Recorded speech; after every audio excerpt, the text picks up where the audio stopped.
So we're going to look at, if not you, that's the people who are sitting here, because you know yourself that not everyone in the world does meditation. And then not everyone in the world, again, does Raj Yoga meditation. So if it isn't you that we're talking to, then who? So this is really, the arrow is going straight to your hearts, because you're the ones that are the important ones. So we look at, to sit in peace becomes more than just a stress relief. It's a way to help the whole world.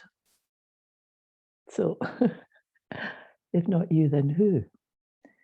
So it means if we do sit in peace, we can wake up right early in the morning to be at peace and share that silence with the world.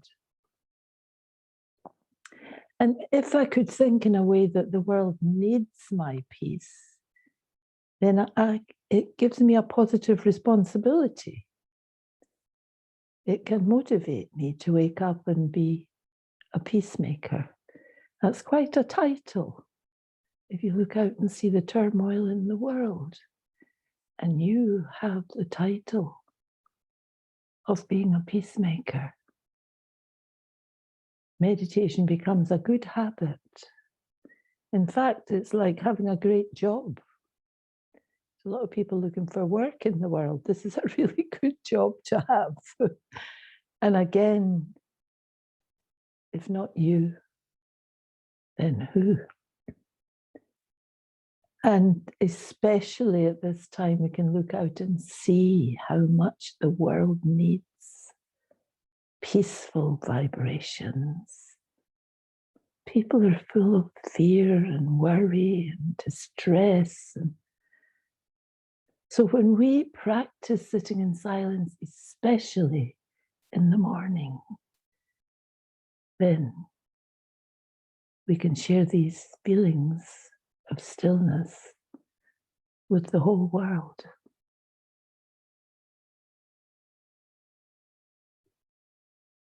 So at this point, I'm going to chip in and say, I'm Marilyn, and you'll hear this voice from the ether asking some questions throughout this afternoon. And also, please do, from now, you're more than welcome to type anything into the chat, and I'll ask it to Sister Rose. So you don't need to wait till the end, because we like just keeping it like a conversation all the way along. So anything that comes up for you. So I'm going to start off with a question right now, which is, if not you, then who? How do I get away from that kind of waiting for someone to come and be the powerful one who's going to put everything right for me? Even in a sense, God, I always kind of thought if God came into my life, he would just make everything magically better overnight. But I think it's maybe not quite like that. No. I think what happens is you've already come in connection with the Brahma Kumaris, and it's an education. And the Brahma Kumaris say the education comes from God. So if not you, then who? It means that somehow you're pretty special. And through the education, we teach ourselves.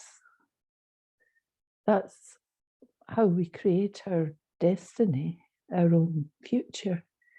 But you can't create anything without having the building blocks, and the building blocks are the study, the education, that you're a soul, a point to light, that your original nature is peace, etc., and that you can send those peaceful vibrations out into the world. So, if not you, then who? So we can't blame anyone for any lack that we have, because all the information, especially now at this point in time, it's all there. It's now, we just have to study it and practice it. So each will do whatever we can do, but whatever you do will be amazing. Amazing for your future. So we're told that even if you take a little of this information, it will go a long way towards giving you a brighter future. Okay. Yeah, it's interesting because we're quite conditioned to wait for someone else to lift us up. Yeah. And you're kind of saying there that in a way we have to lift ourselves up with the amazing information. Yeah, all the fairy tales, everything we've ever been taught, I think maybe religion and everything, you wait on the knight on the white horse to come and lift you up, sweep you off your feet and take you to a fairy tale land. But that doesn't happen. The knight on the white horse already come and is filling us with information. And that's the one we call God, Supreme Father, Supreme Soul. Tiny point of light. It's not on a white horse, just a point of light. And it's what we do with the information we hear. And to look around and see the examples around you, people that seem to be more happy and comfortable in their own selves, which is really rather amazing in this world of stress and worry. Okay. Yeah, I suppose on one hand, on a good day, you're really happy that you have to make that effort and learn and grow, but there's still a tendency to kind of on a lazy day or a hard day to just wish that it was just like Disney and it was just fairy dust and it just happened magically that you felt positive and peaceful. Well, it isn't Disney and it isn't fairy dust. It's soul consciousness. I am light, a point of light, and my natural nature is peace. Okay. So we look at our thoughts and to be careful with our thought energy. And be silent before you speak or act. So think about what you do and say because they have an effect out into the world. It's time to be economical with your thoughts, words, actions, and resources. And if I want quality silence time, then I need to set my alarm for bright and early in the morning, because morning time is the auspicious time when you're doing this study or meditation, the spiritual lifestyle. I can decide what thoughts are needed to empower my day. I have a bit of an idea every day, a bit of an idea what's going to happen. So a lot of things are just the same as they were the day before. Basically, not always every day the exact same, but we know we have to go here, there, or wherever, or meet this and do that, or whatever. So the thoughts I have early in the morning have the power to help me in my day, because human beings have become very complicated. And the solution, in fact, is so simple, so simple. So set your alarm for silence and create pure and positive thoughts. So I guess it's like the teachings or the information or the spiritual study that you talk about. It's like a prompt to help me with these pure and positive thoughts, but I have to do it for myself. Yeah. Like the blessing cards that Margaret spoke about. The blessing card itself won't do any magic. No. So how do I activate the information? You have to think that you have to have self-respect that you have these qualities in you. Actually, if your blessing cards say you're a wonderful soul and boomity boom, nice things. I don't know, I haven't got one in my head at the moment, but you have to think, well, that could be me. Maybe that is me. You don't just think, oh, you think that could be me. I am a powerful soul, right, I'm a really lovely soul. I am a loving soul. And then think about that and start to practice being it. Because you are all of these things, they're all in you. And it's just that there's so much stuff that's been recorded in us that's negative. And they tell me it's not true, or they tell me, oh, I don't know about this. But I have to go beyond that and go to what is my original nature. And I will have peace, I will have love, I will have kindness, I will have generosity. I'll have all these things actually in me, but they're kind of on the back burner. And it's up to me to start to bring them to the front, believe it, and even begin to practice that I'm quite kindly, I'm quite loving, I'm cooperative, etc., etc. So our purpose is to serve, and my responsibility to myself and all souls and the natural world. I have to serve myself and others and nature. And so if I think like this, so it can then become easy for me to wake up early in the morning, stay awake and listen to the call of all the souls in the world. And the thing is, when I start to think like this, if not you, then who? You're the one that's looking at being more loving, kindly, powerful, etc. And it's true, it's not a fairy tale. It's the truth. You are all of these things. I suppose again, I'm waiting for some great soul to come and uplift the world. How could it be me that was part of that? Yes. That the self-esteem has gone so low, the feeling of not being powerful. Yeah. It's because everything we've ever done has been recorded on us, and it's all to the front. There's masses of negative information recorded on the soul. So who are you? So start to observe your own qualities. You'll know that you will have natural qualities that have been there all the time, but you haven't really paid attention, that you're naturally kindly, that you're naturally maybe cheerful, you're naturally concerned about other people. All these things are all there. So bring them up and blow them up into bigger and bigger qualities and focus a lot on them. And so use obstacles as a chance to see your strength, faith, and dignity, and never feel inferior. Because you're not inferior. You have such beautiful qualities inside the self. How do you do that in the right way so that you don't go between inferior and superior?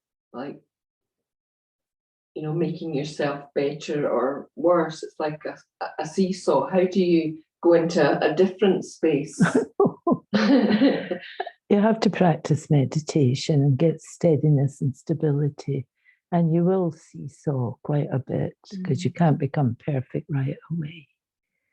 You will go from one to the other, but keep bouncing back again to the positive. Silence puts me in touch with my inner powers and virtues. And I feel full, and I can remain humble and sweet no matter what. I don't struggle to change others. So keep your thoughts positive. Know that there are the other things, the more negative side to our character, but we want to go beyond that. We want to fill ourselves more and more with the positive side of our character. It's quite heartening to know that you will seesaw for some time as you practice. You will definitely. Yeah. In fact, a lot of the time you won't even notice you're seesawing. You'll just be doing it. So, because it's quite tricky to go on that journey to know how wonderful you are without doing it in a physical way. You know, it's like that fake it till you make it, and almost like forcing yourself to think that you're wonderful. But I like the way you often talk about how you search for evidence that you have qualities, like real spiritual qualities, in a practical way. Yeah. So your natural nature is peace. So that's not too difficult. Keep cool and peaceful. And your vibration, you don't need to have words at that point, will help others. And have good wishes for your own self and create good feelings about who you are. So start to take on board and believe in yourself. There's a question here, and it's to do with previous, if someone has an awareness that we don't just have one life, we've had many births possibly, and so we develop characteristics. How do we not feel like a prisoner to that? How do we free ourselves from the habits that we've brought with us? Because once you know that you have got these good qualities, everything can be translated into something else. Because if you have some good qualities, you could be anything with these qualities. You could be a jeweler, you could be a banker, you could be a dancer, you could be a musician with the same qualities as you could be as a meditator. So in different births, it's not that you have masses and masses of different characteristics, it's just you use them in a different way.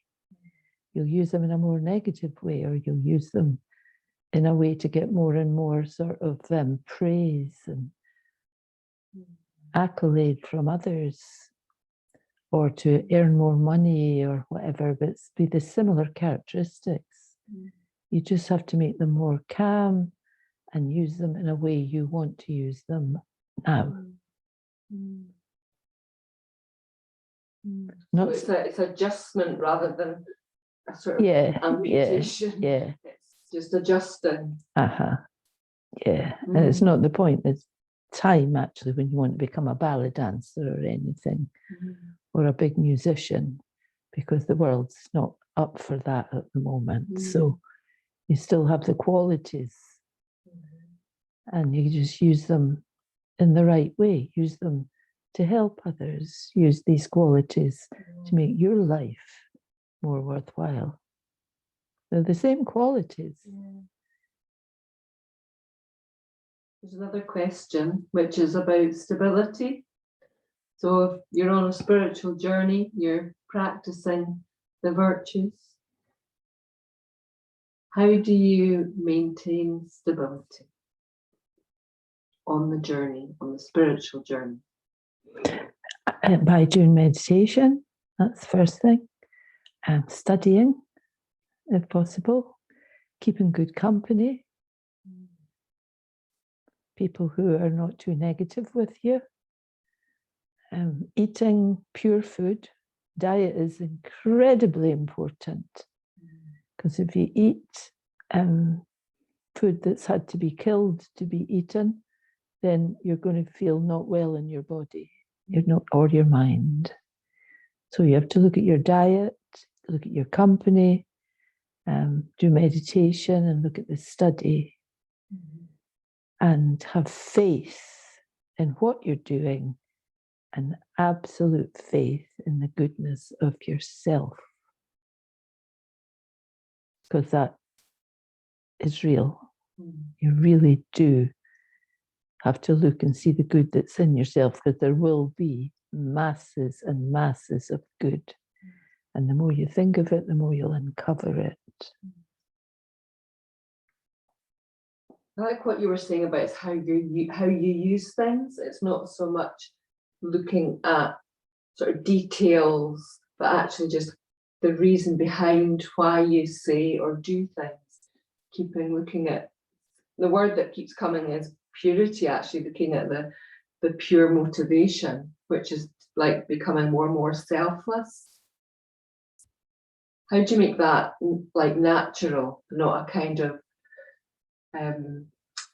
just seems quite otherworldly? Yeah, well, the thing is that if we've been listening to a bit of this, we'll know there's a law of karma. And if I remember the law of karma, and if I really look at sometimes how uncomfortable I can feel, it's a horrible feeling. If someone's not nice to me, if someone treats me harshly, it feels dreadful. So if we know how bad it feels, I need to look to say, I'm not going to do that to someone else. Because whatever you do to someone, someone will do the same back to you. So if I'm hurting someone, then that same someone will turn around and hurt me. So if I don't want to suffer, I have to not cause suffering. And if I keep causing suffering, then I'll keep feeling suffering no matter how much I'm doing meditation. So I have to look at this law of energy. What I put out will come back to me. And if I put out that which is concerned about doing something useful and helpful for others, that same useful and helpful energy will come back to me and help me. So, does that answer that one? Mm-hmm. Certainly motivating. I mean, it's like just trying to avoid suffering is a good motivation. Yeah. I'd like to be a little bit more elevated than just avoiding suffering as well. I want to reach a stage where I actually naturally just give all the time without even thinking. And that will happen. But a lot of things will come in front where you'll be daunted and wonder what on earth has brought this to you, and how can you put this right? And then you'll make decisions. Oh, I'll just be so not like that. And as I practice that, actually, things will get better. And then I won't want to do that again. It's like a deterrent. And then I'll find that whatever situation was troubling me is away and it's gone. But I have to keep looking to see that I'm not doing that to other people. And I'll have habits that makes me want to get revenge or wants to sort them out or wants to challenge. And at this point in time, I'd say this isn't the time now for that. I'd say don't go there. Whatever you can do, don't go there. It does seem there's so much suffering. Why would I want to contribute to further suffering? Well, you wouldn't, but you've got habits which will attract things to you where you'll get your knuckles wrapped. React. Yeah. Yeah. React. So what would be your top tips to stop reacting, which is kind of like the stability question, so that I don't get tempted just to react? I think if we're paying attention to ourselves, you can feel the prompt which tells you to react. And you develop a lot of power actually through not reacting. You just pull yourself in and bite your tongue and just don't go there. And that the minute you do it once, you can do that a few times, pull yourself back from reaction. And every time you do that, you'll feel more and more pleased with yourself, actually, more empowered. And you'll have more power to stop reacting. Doesn't mean you'll never ever, because sometimes a situation will just be overwhelming for you. We don't know what's front and what's going to come to come in front of us, but do your best to just not react. It's a big one. But we can do it, and we do it because we come out of this squeaky clean. So do you have like a stock of places to go in your head, ready and waiting? So when a prompt comes, you don't go with the prompt, but you just go somewhere else instead? Or is it just as simple as peace or Om Shanti? Well, I think a lot of us have got maybe a bit of a problem here, there, and everywhere, and they'll come in front and cause great discomfort called karmic accounts. And when you start to wend your way through a karmic account and you think about it quite deeply and you see that, oh my goodness, the only way out of this is I've got to find a way to give good wishes to this karma. Some karmas are harsher than others. Some karmas can take years. But at least if you're practicing giving good wishes to that situation, you're doing something. I know that I've had particular situations that have taken a long time, and then when I eventually realized deeply a lot of the significance of these situations, I was free from the situation. I couldn't care less actually what blows were coming to me after that. It was like shrug my shoulders and I'm free. I'm free. You can't hurt me. I've done my bit here. I've sent so many good wishes. And if the person involved can't accept the good wishes or send them back, then that's their karma. They'll continue to do that to others. It's not that it's your responsibility now. If you've come free from that, it's like, wow, I'm free. Because I've seen situations where people have tried to wound me deeply and managed to begin with. And then after a while, I was free. But then I, still in connection with these people, could see how they're still doing it to others. But then that's not my problem. It's up to others to save themselves from that. So, but the wounder is still wounding. So it's interesting. So don't be a wounder. Don't keep wounding other people over and over just because you feel you're tough or strong or can do it, or you feel there's mileage in it, that somehow you get some power out of it. You're not getting power out of it. You're losing, losing, losing all the time. You have to free yourself from karmic bondages with good wishes. What about the bondage where you are really wanting to change somebody else and you think it's for the better, but it's maybe overemphasis on one or two people that you just really want them to change? It's because of attachment, yeah. And it happens. You want them to change from attachment. It's possibly your family or people close to you. You wish it would make your life easier if they changed. But you cannot actually, what happens is they dig their heels in and they just won't change, even if they might have. They actually might have changed if you'd left them alone, but they won't change if you start trying to change them.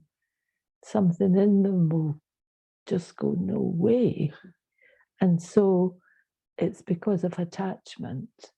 And when I realize that and I step back and I start seeing their qualities and the good bits in them, praising them up, sending them love, there's a chance they might even change a little bit because of that, because I'm seeing the real things in them.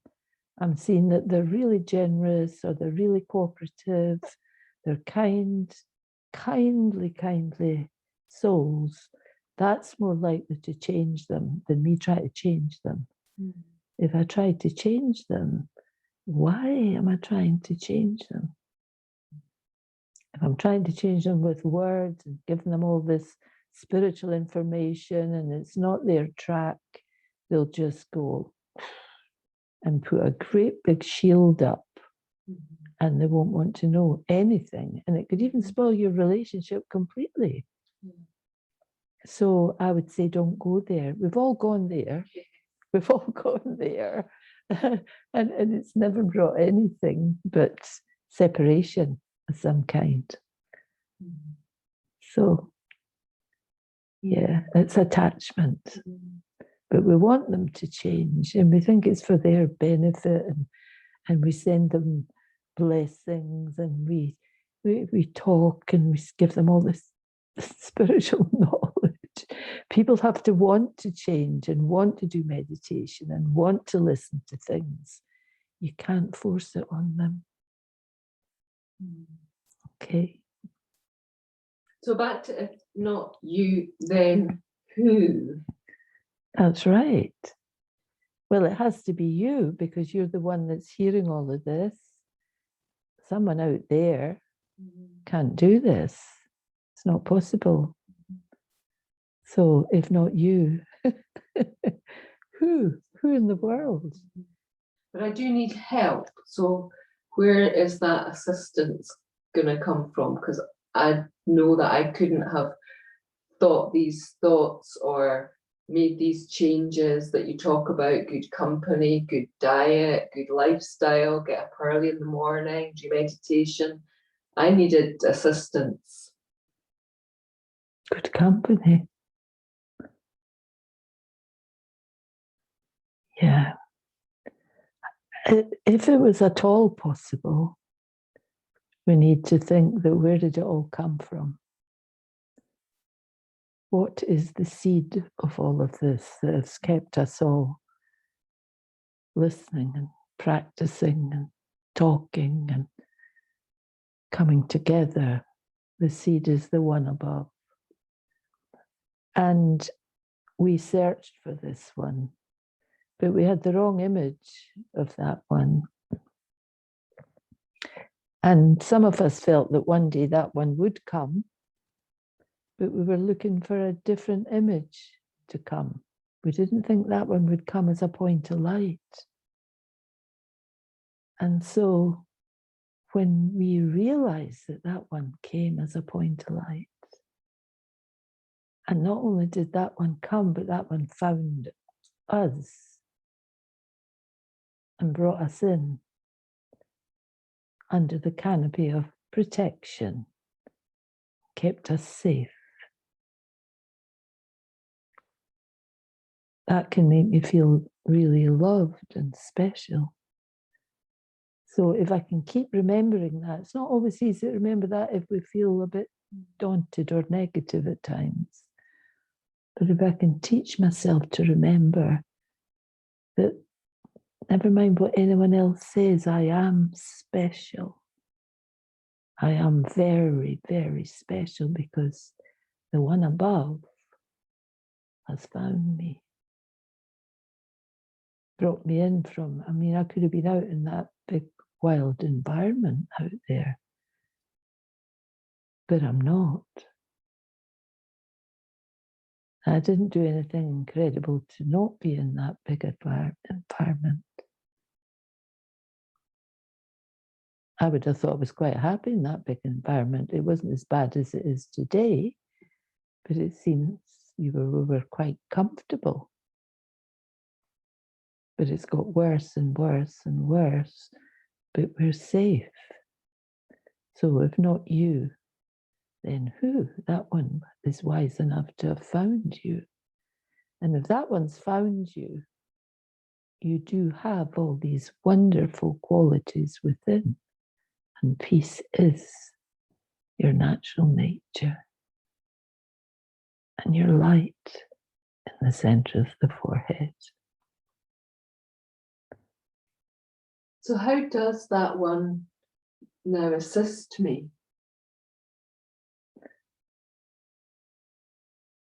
By encouraging me to study, giving me information on how the pieces of the jigsaw fit together, telling me the rules of the game. We didn't know the rules of the game. We found out all the rules of force and push and dishonesty and greed and anger and all that. These were the rules we knew. So we learn new rules, that these other things don't work. And it's love and peace and gratitude and honesty and sincere endeavour that work. Okay. And then there's an element of faith in that too, isn't there? To have that faith in goodness, because as you're saying, all the old rules are the opposite. So to now practice gentleness, sweetness, peace. Yeah. And most of us will get some test which will show us things that we thought to be going one way were actually not true. And you get like a window to show you that you were off on a wrong track there, and that what you thought was wondrous wasn't wondrous. So I think everyone will get a bit of a window.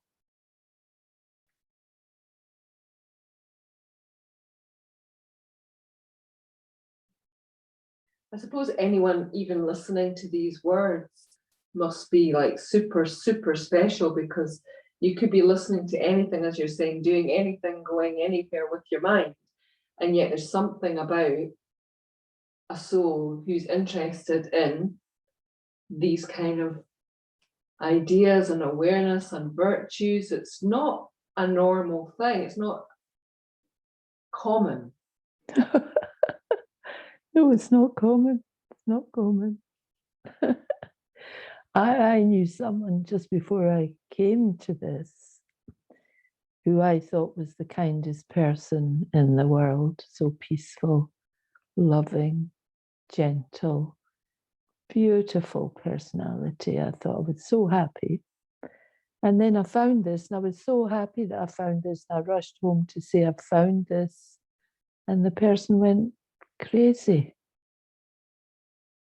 saying it's a load of rubbish. What a load of rubbish. What you believe in and all that rubbish for. And I had a little book, and I was starting to write down some quotes and things that I'd heard, and they grabbed the book and ripped it up. And I felt that was a window for me to see something that, given a few years, I would have seen it as even worse. There was violence there. And so it's actually made this very firm for me. I thought, no, I'm going to do this. I'm going to do this. And it was a shock for me to see that, but it was great for me to see that. So to be aware that you can often get a window which shows you where someone else really is and what they really are like. And look into that window and see how supportive will that soul be of you as a person. In 5, 10 years' time, will they be kind and loving? Or will by that time you be right under their thumb and just sort of crawling about doing what you're told? So that gave me the courage to move away to this with my mind. Okay. So you spoke about meditation becoming like the best job ever, like a sense of responsibility to the world. And when I see the news, it's just, oh, the world needs so much peace. What's your experience of seeing it like a job to be a peacemaker? Yeah, it's a job. Yeah. And if you look, there's just not a single, apart from this, people who are practicing this, there's very little in the way of being a peacemaker out there. They might use the word peace, and they might have sort of peace gatherings and things. But again, if it comes to the bit, are they really peaceful? Would they be peaceful with you? Would they look after your mind? Would they be cooperative and kindly in their characteristics with you? I would think not, unless they're looking at their energy patterns. So, I mean, even the highest powers are pretty corrupt. So how do you go about being a peacemaker? Have faith in the self and have faith in the energy that you're creating in yourself and the characteristics you're seeing in yourself, and you're safe actually from any other energies that are out there. You safeguard yourself from, just let them all get on with their jobs, however they're doing it, however much corruption. We're now seeing everything, actually. We never had such windows ever to see what they're all up to and how they're all just trying to line their own pockets, and they couldn't care less what the outcome is for others. So when it is so unusual to have a spiritual perspective, when it is so uncommon to practice peace and meditation and a connection with the divine, how do you maintain hope and lightness and cheerfulness and not get dragged down by the negativity? Oh, because it's to do with the self again. You have to start to have faith in yourself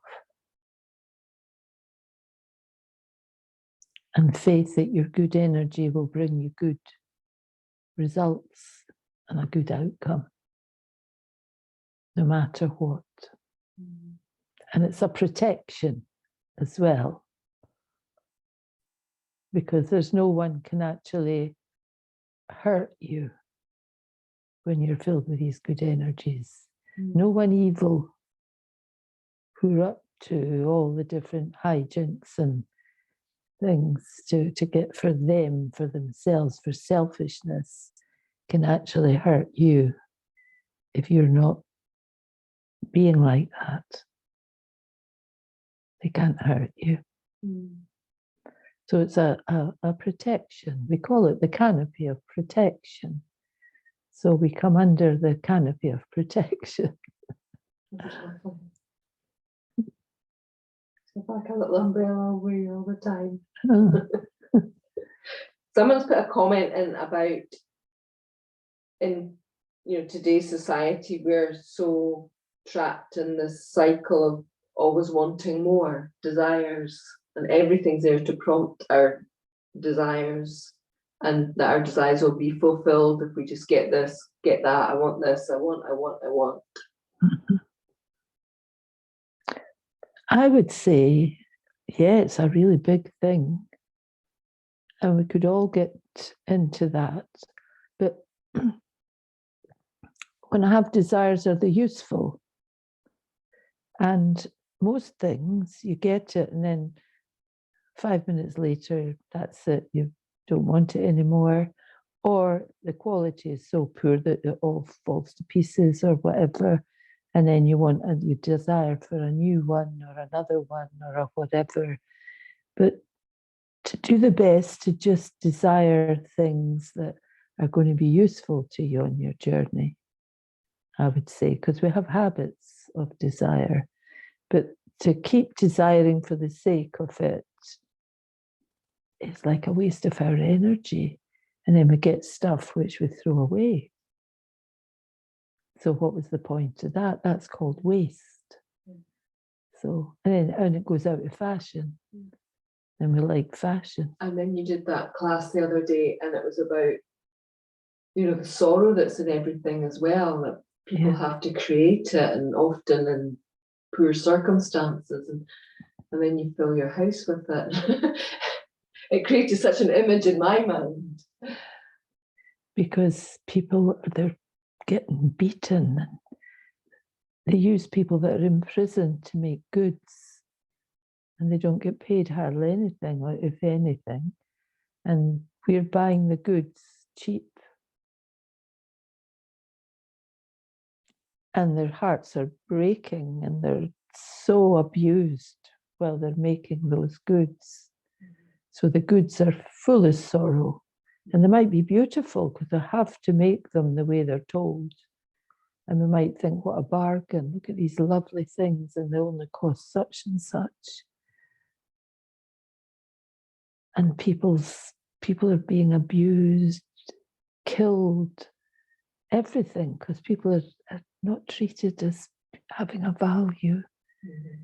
And so you buy masses of these, fill your house and all your cupboards because you have desire for this and a desire for that. And here's something that's quite cheap and it's beautiful, buy 10 of them, stick them in the cupboard, and my house is full of stuff that's full of pain. And that's going to affect us because our whole house is full of bad vibrations. Mm-hmm. So just to think twice. Think twice. Yeah, before you go for the goods that have come from another country where they're being abused or where they're coming from people who are prisoners and forced to make the goods. Mm-hmm. So it's a strange world. Mm-hmm. And spirituality helps us to, or can encourage us to keep ourselves safe. So just remind everyone again, just because it's the last kind of 10 minutes or so of the talk and question and answer here. So if you want to ask anything, please do type it in the chat now and I can read it for Sister Rose. Okay. I would say, some people might say, how can I make meditation easy, natural, and enjoyable? I would say make regular appointments with yourself and have moments of stillness and self-reflection. Develop the habit of observing your thoughts and make sure to stay as much as possible calm and stable. If not you, then who? I like the idea of tracking my character and just adjusting the way I use things. That seems really natural. And I'm just thinking about you, how you sing all the time.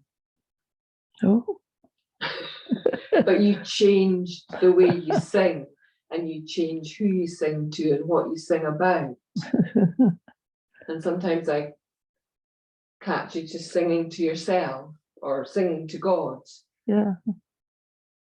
So to make it really natural and light-hearted. Yeah. Well, you can be very happy. I mean, it's not a dull life by any man means. It's very light-hearted, happy life. You know, you can dance, you can sing, you can run around and smile and enjoy yourself. So if you just keep remembering how lucky you are, you're not in prison, you're not being forced to make shoddy goods, you're not breaking your heart all the time now. Your broken heart is being repaired. So what more could you ask for, actually? So, and then I suppose your responsibility then, as you feel better, is to give something back in some way. Yeah, I suppose so. Yeah. I think if you've suffered and you've taught yourself how to go on a better track, it encourages you to understand others.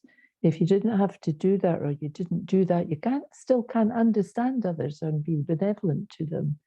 You need to understand that, wow, I went through that and it was really rough. So you can be kindly and thoughtful and helpful and soft and sweet to people where you wouldn't have been able to be that before if you hadn't realized the journey. So there's a question here about taking action. Should you ever take action or only be an observer of these events? which kind of makes me think about the climate conference that's coming to Glasgow, and that the VKs will be very involved in that. So we will be involved in doing things, talking, sharing, and doing some practical things as well for that. So have you anything to say just in general about that point? When there are unpleasantnesses going on, which is all the time, everywhere, when do I know when to act and when do I know when to observe? Well, it depends on the circumstances. I mean, there's times when if something is in front of you or something you're involved in and you have to talk about, then you have to talk about and you share as best you can. But if something actually has nothing to do with you, you just don't get involved. It depends. It's up to people, you know. It depends what you think you can do. And depends what how you can't. You can't cope. So it's all very personal. Do you think that simply meditation and vibrations can even have an impact? Or Yes, definitely. Yes, definitely. Because the person who ripped up my book, I didn't get involved in that. I just sort of thought, well, they've ripped up my stuff, and of course they're sorry for it and all the rest of it. So I didn't get too heavily into that. I just started to practice what I was learning, and that person actually started to do Raj Yoga meditation. So, you know, but then that's their journey, and that was their journey then, not mine. I'm guessing this person is talking more about, you were talking about people being used and having unpleasant circumstances. But what can you do about it? Are you there when they make the rules in another country? Are you sitting around the table saying, yeah, I think we'll just keep them in prison and get them to do this? Or can you do nothing about it? So physically, you won't be able to do anything about it, but spiritually, you can send good wishes. So there's a lot of things that we haven't got to say. It's already happening. It's like the rules are made. They're doing it. We're not even there. We don't even, if it wasn't for technology, we wouldn't know half of what was happening. But nowadays we've got a window to nearly everything.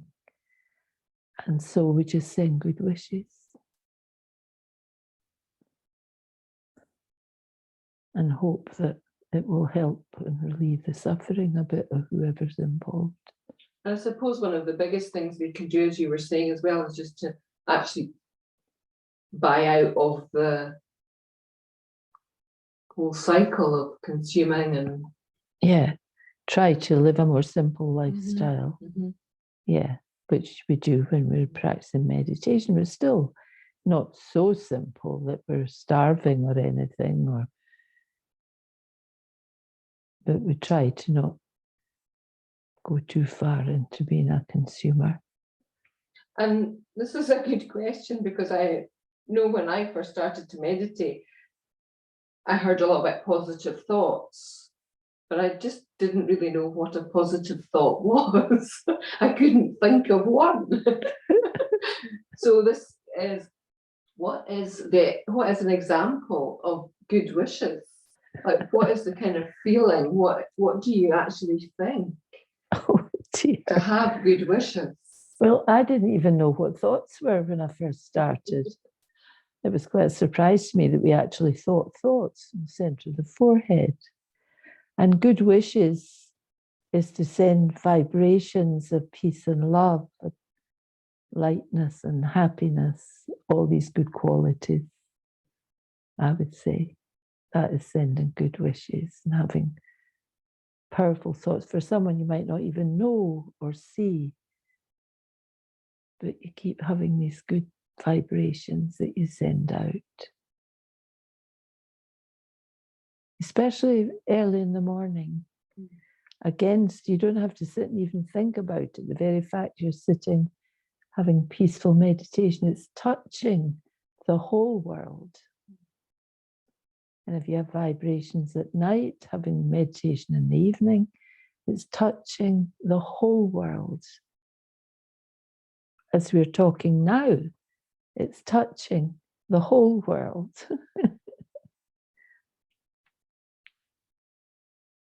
Okay. And so if you were to describe your understanding of the divine in just a few words and your connection in a really natural way, what does it feel like to you? What does it mean to you in your daily life? Well, it means I have support in sending out good vibrations. It means I have a focus, that when I'm sitting in meditation and practicing peace, and I'm looking at a soul that's the ocean of peace. And so I then develop the faith that that peace is going out to the whole world.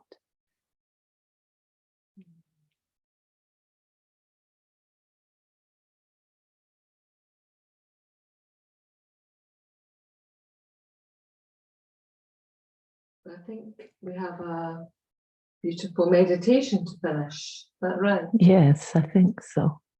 So we're going to have some meditation, and I just want to say thank you to everyone for listening, and I hope it was all useful to you. And I've enjoyed every minute, and I hope everyone else has. So Om Shanti from me.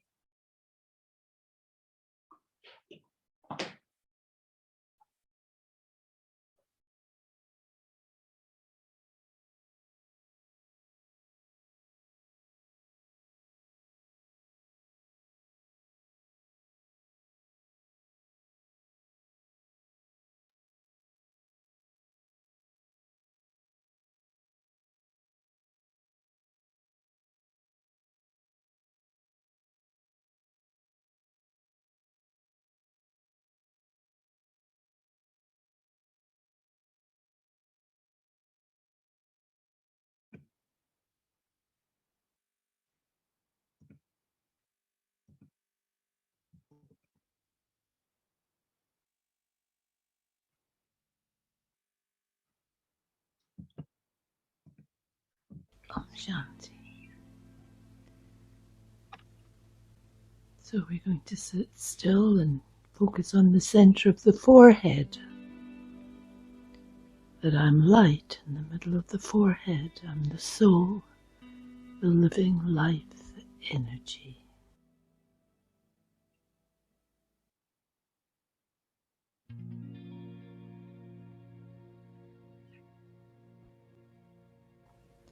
So when I teach myself to sit in peace, it becomes more than just a stress relief.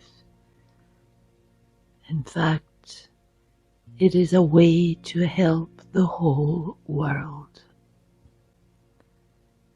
So we can teach ourselves to wake up bright and early, to be at peace and share silence with the world.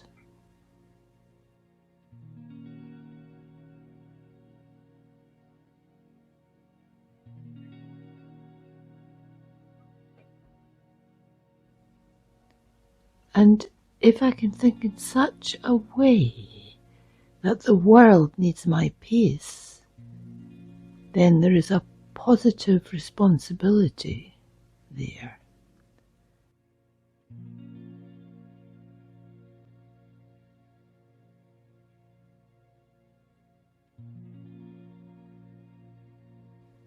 I can motivate myself to wake up and be a peacemaker. And meditation becomes a good habit. In fact, it becomes like a great thing to do.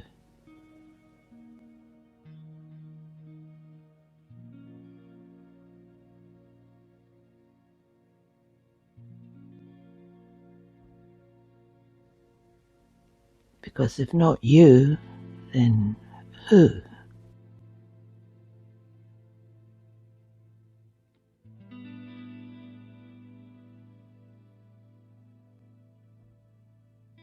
We can see how much the world needs peaceful vibrations.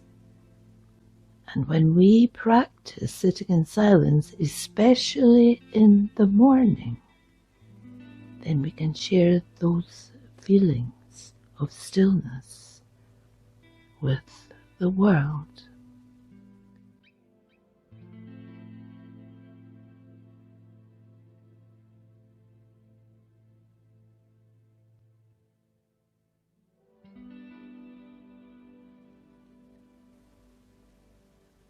I am a soul, a being of energy. I teach myself to have silence and pure and positive thoughts.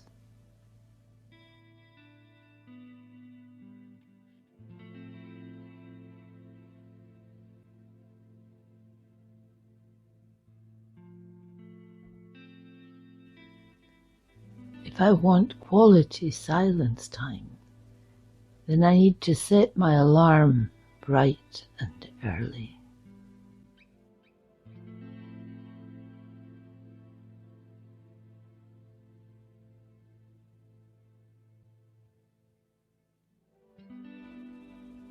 And I can choose what thoughts I need to empower my day.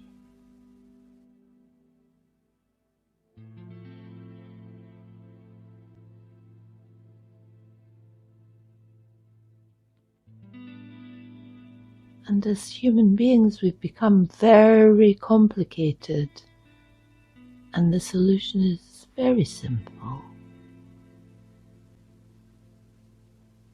I am a soul, a being of energy.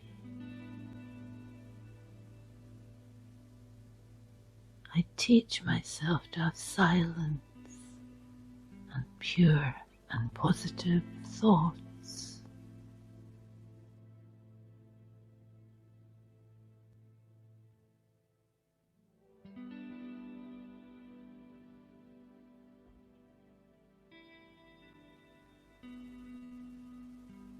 I am a soul, a being of energy. I teach myself to have silence and pure and positive thoughts.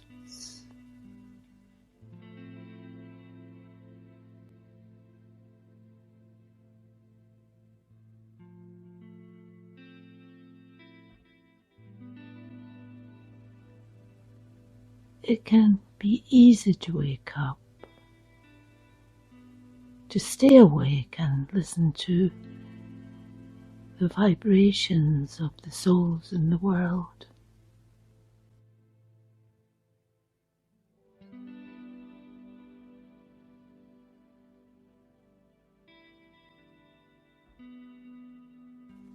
I don't need to struggle to change myself or others, but to keep my thoughts positive.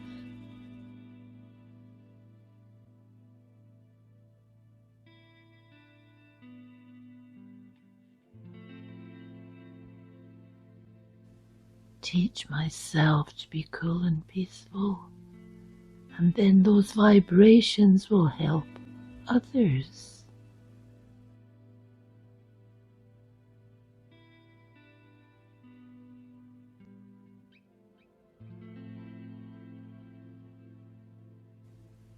Have good wishes for the self and create good feelings about who you are.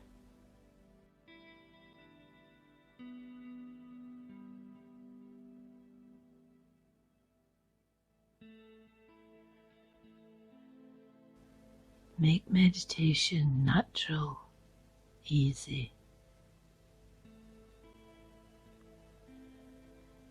Teach ourselves to have moments of stillness and self-reflection.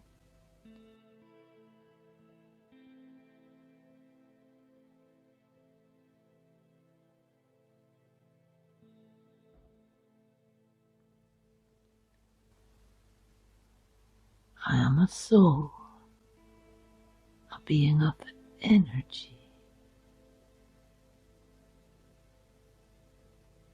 I teach myself to have silence and pure and positive thoughts.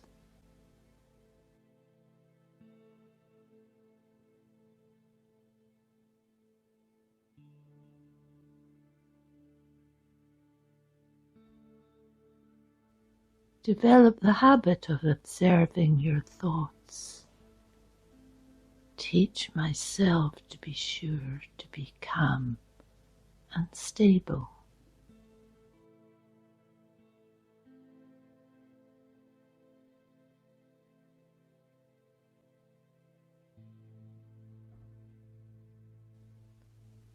I am the soul in the center of the forehead, the energy that thinks and creates thoughts, words, and actions.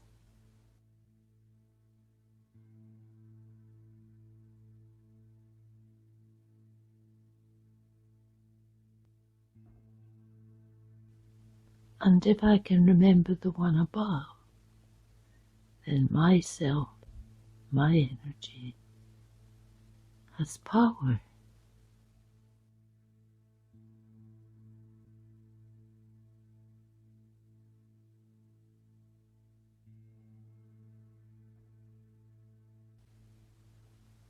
So to listen to the self and to listen to the feelings of the souls in the world.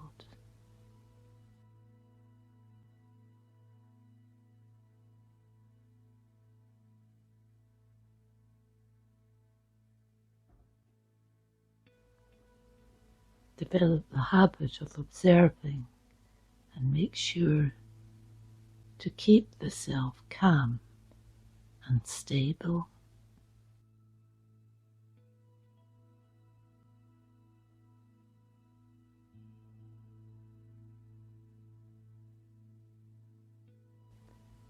I am a soul. Have good wishes for yourself and others. Keep our thoughts positive.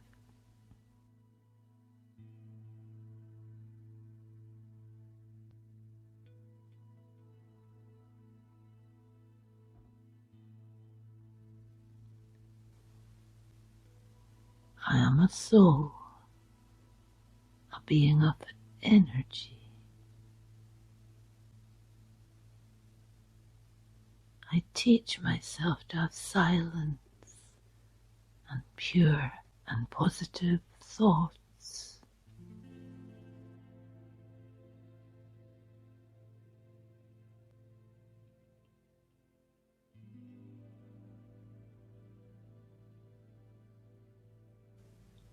I feel full. I can remain humble and sweet, no matter what.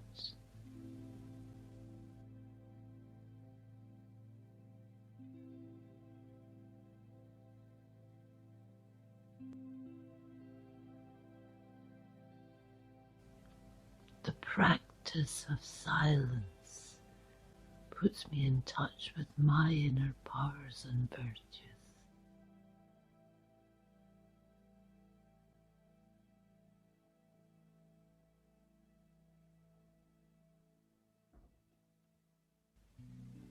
I can feel full and remain humble and sweet, no matter what. I am a soul.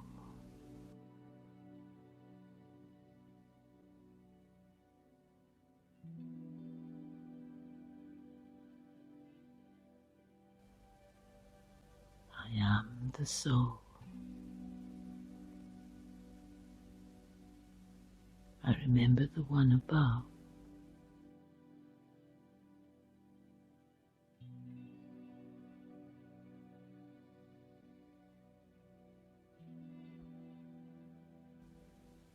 I feel responsible for my energy.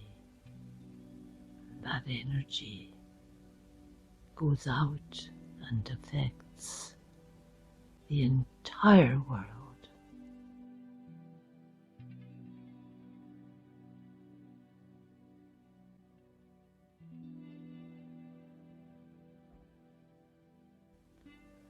I am a being of light, a soul.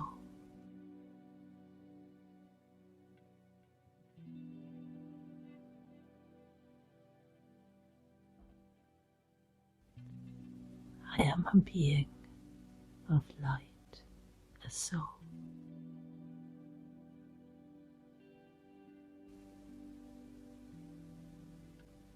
I teach myself to have silence and pure and positive thoughts.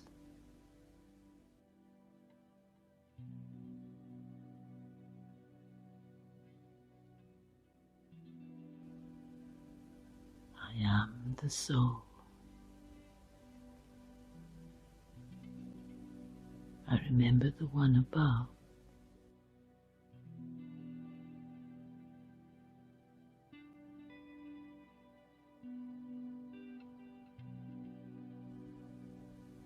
I am the soul. I remember the one above.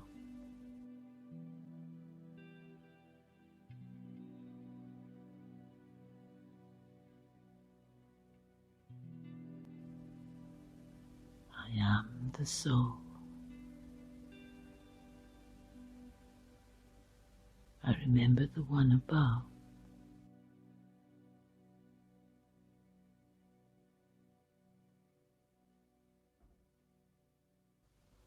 Om Shanti.